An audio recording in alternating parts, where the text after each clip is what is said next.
Pero ito na nga, ka-vibes, ang aming napili sa loob, humigit kumulang, Tama. Humigit kumulang na 10,000. 10,000. Wow, 10,000. At ang aming napili walang iba kundi si... Si tataratatatatatat Smash Si Lydia ng Lipa! Lydia Si ng Lipa! Magkukusa o Ay. ipapagawa. Magkukusa o ipapagawa. Uy, Grabe medyo, naman. okay yung tanong niya. Hindi ko rin masabing walang kwentang katanungan Oo. ito. Kasi, lalo ngayon, Lunes, balik trabaho tayo, di ba? Ang Oo. tanong, magkukusa Uy! ka ba o ipapagawa? Uy! Parang si DJ Kiko kanina. Bakit may lang pasa yan. ka, boy? Uy, bakit may pasa ka, sisi ko? Mag-hi ka naman dun. Oh, sis, live na kami. Nakakagulat. Kaya wala camera. Oh, ba't ka naman? Ikaw kasi papisil ka ng papisil. Ayan, sige ko kalikuat. Kaya ka! Baka mamaya taban kami sa YouTube. Ano nga, pinakita kasi yung pusod. Ba't yan ang mga puso? Eto Baka si kabagin Lydia. ka, sis, Lydia ha? ba? Lydia? Oo, si Lydia ng Nako. Lipa. Kaya, ikaw ba, anong pipiliin mo dito sa dalawa? Siguro Magkukusa ka ba? ipapagawa ko siguro kung ano. Pero dahil ngayon ay gusto kong magkusa ng mga gawa, Aha. siguro magkukusa. Oo, magkukusa. Tama Magkukusa. yan. Mamasa, Magkusa. magkusa. Magkakusa. Okay naman. Sa tingin ko naman, natural kay DJ Joko Loco Alin? yun eh. Magkukusa. Magkukusa? Oo, sa akin kasi papagawa ko talaga sa iba. Oo, kung kaya Yung nga magkukusa nila. ako, mangunguha. Kung kaya nga nila, di ba? Di ikaw Ipagawa nila. gumawa, Ah, di ba? tama. Parang bakit ba? Kaya Oo. mo pala eh. Gusto ko na lang humiga, gano'n. Lumalabas. Di ba? Oh, kaya, eto na, sige, puksain na natin. Buksan tong- natin si Lydia, yung tanong. Yung tanong ni Lydia, hindi si Oo. Lydia, ha? O, Okay. kaya naman palakpakan na muna para kay Lydia ng Lipa. Lydia, Lydia ng makinig ka. Lipa!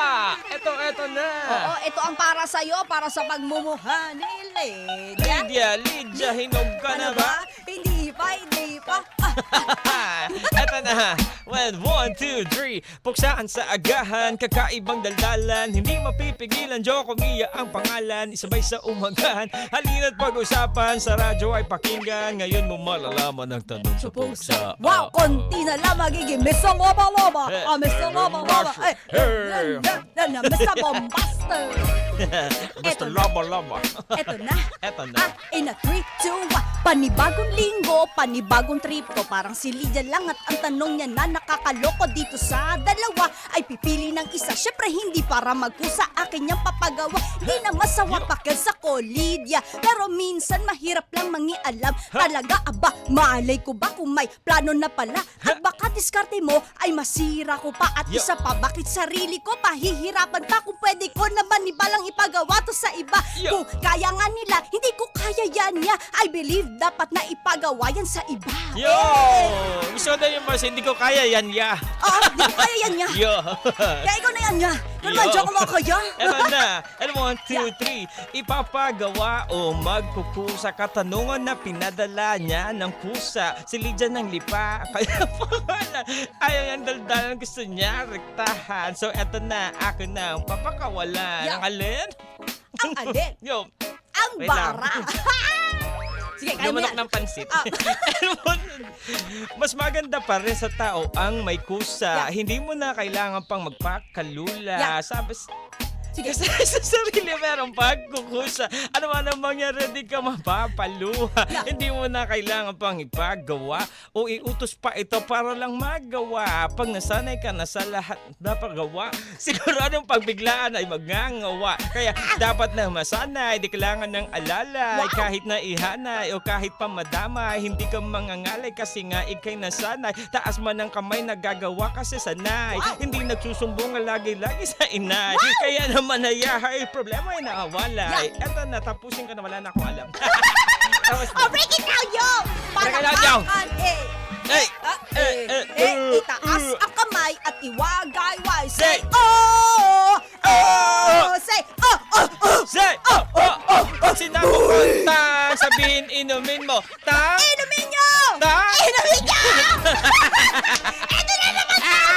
Oh my goodness gracious! Eto na. Kaya, eto na. O sige, pagpaliwanag natin yan ha. Bakit Oh, nga ba magpaliwanag magkukusa? na tayo. O ikaw ba, bakit magkukusa ka talaga? Ha? Mas maganda kasi yung meron ka sa sarili mo ng tinatawag na pagkukusa. Initiative Kasi na, tawagin pag nila. meron kang ganun, sa lahat ng bagay pwede mong i-apply yan. Sabihin natin sa kung isa kang taong bata ka pa, may pagkukusa ka na maglinis, magdampot ng mga kalat, 'di ba? So parang magandang punto siya para sa mga nanay, Wow. sa mga teacher, 'di ba? Wow. At sa trabaho naman kung meron kang pagkukusa, wag lang bida-bida. Yung meron kang pagkukusa, so makakatulong ka sa iba. Tama 'Di ba? naman. At may meron ka namang pagkukusa kung isa kang politiko ay maiisipin mo yung kalagayan ng nakakarami. Kala ko kaha. Ha? Kaha. O pwede din, di ba? Diba, Karamihan pala. Oo. Ibig sabihin, yung pagkukusa, dapat meron kang ganyan para laman na saan ka man ilagay, saan ka man mapadpad, may pagkukusa ka sa lahat ng nangyayari sa buhay mo, okay yun. Tama Wag lang naman. bida-bida. Soft skill yan na matuturing. Hindi lahat ng kailangan sa trabaho ay puro yung hard skill lang.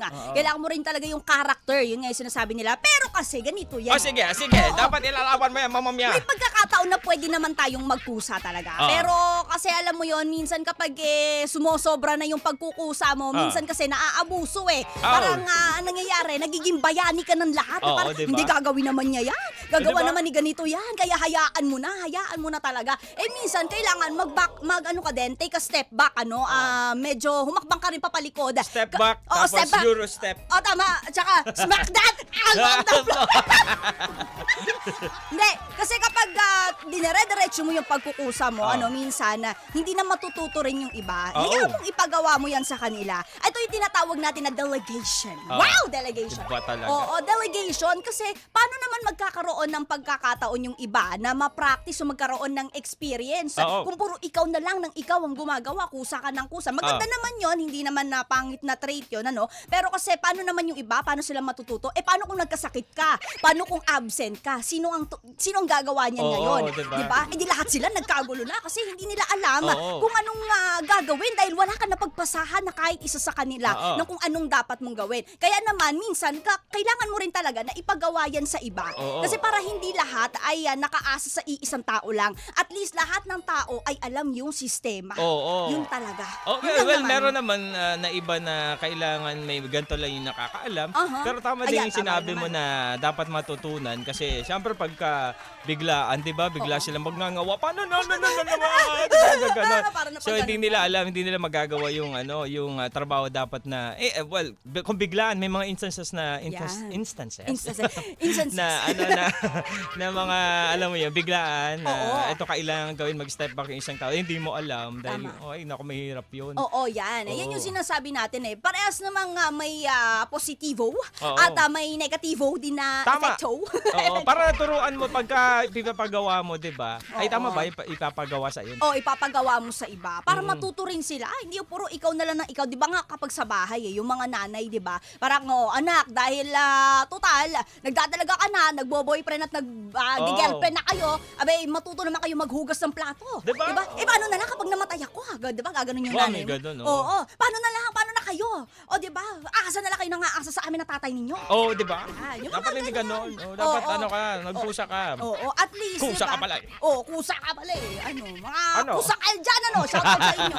Di ba, at least alam mo kung ano ang gagawin mo. Oo. Mahirap, pero hindi kayong natataranta, di ba? Kapag ganyang naiwanan ka. Tama. Yun lang naman yung akin. Yun lang yung parang kay Mama Mia. Oo, iba paggawa. Minsan maganda yung ipagawa. Pero oo. minsan maganda din magkusa. Pero dapat balansehin mo lang siguro. Tama yan. Sabi nga ni Willie Lagan, kung kaya ng iba, ipagawa mo sa Tama. kanila. Sabi nga din, 'di ba, pagka maganda kang magbalanse, maganda kang gumagawa ka ng tama sa pagpapagawa at gumagawa ka ng tama sa pagkukusa. Tama. Mahal ka ni Lord. Wow! Dahil nasabi ko na si Lord, tapos na ang usapan. Tapusin na natin to.